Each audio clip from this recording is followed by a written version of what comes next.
Hey everyone, Orange here. Welcome to TOA Heart of October 2016. I tried my hardest to auto this floor because I really didn't think it'd be that hard, especially because I have Veligul. I tried with Chloe too, but it just didn't work. So I had to manual. I used the strategy that I always do for this floor.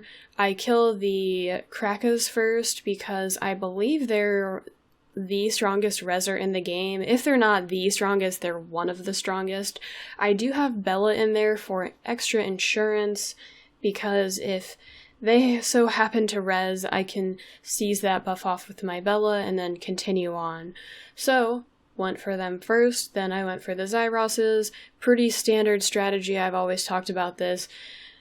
A strategy that has been well known that many people utilize in TOA Hard is using a stunner type team with a daughter like I have here, just to stun everything, dot it up, and let it die. Everyone knows about that. It works for pretty much everything. For boss floors, you kinda do need a taunter. It helps out a lot, and Mav is an amazing choice. He's a great monster, so I went ahead and went with Mav.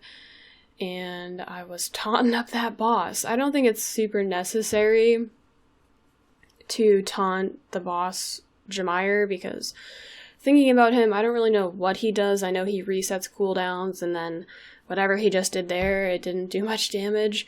So it may not be that necessary to taunt Jamire. I just went ahead and did it.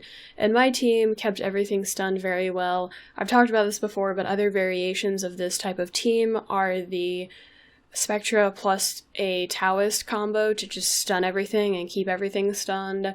Water Homunculus, Verad. I always suggest to look on Reddit if you're looking to build a team for TOA Hard.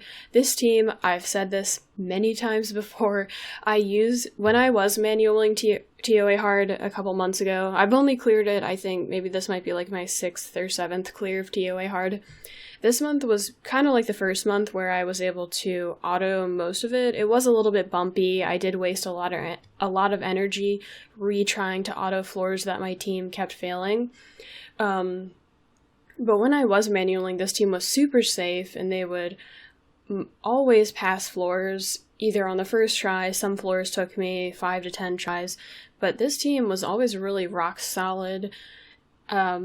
So I would suggest, and it cleared most of the floors for me when I was manualing. I would use this team on so many floors, like 95 out of 100 floors, maybe even more than that. So if anyone's looking to build a TOA Hard auto or manual team, I would suggest finding that team that will clear most of the floors for you, because this strategy is out there. People know that it works. It just does. So find a team that will work, and then that team should carry you quite far. And then for those other floors, you will have to bring out some other monsters and use some different strategies. That's just kind of how TOA Hard works. I'm sure you guys have seen, if you've watched people stream it or whatever, sometimes they have to switch around their monsters and use a different team for a different floor, because that floor is a little bit different and the enemy monsters have different skills, so the mechanic of the floor is a little bit different from the rest of the TOA Hard floors that are easily beaten by a stunner team.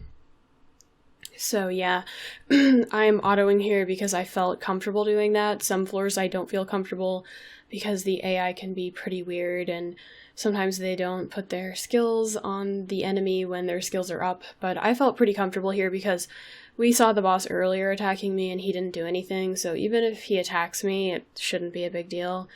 So that is why I am autoing. That's it for this floor. I'm sure you guys can see that it is done. So I'll sign off here. Hope you guys enjoyed the video. Catch you guys later.